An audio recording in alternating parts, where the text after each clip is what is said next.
सोलापूर जिल्ह्यात भाजपचे विद्यमान आमदार आणि माजी सहकार मंत्री सुभाष देशमुखांना मोठा धक्का बसलाय।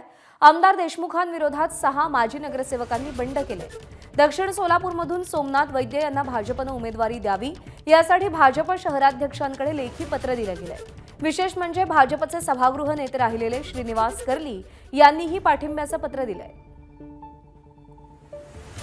पक्षाचे इथले शहराध्यक्ष आदरणीय नरेंद्र काळे साहेब यांच्याकडे स्वतः 4 नगरसेवकांसोबत भेटून आणि त्यांच्या प्रतिनिधीसोबत भेटून मी अर्ज केलेला आहे।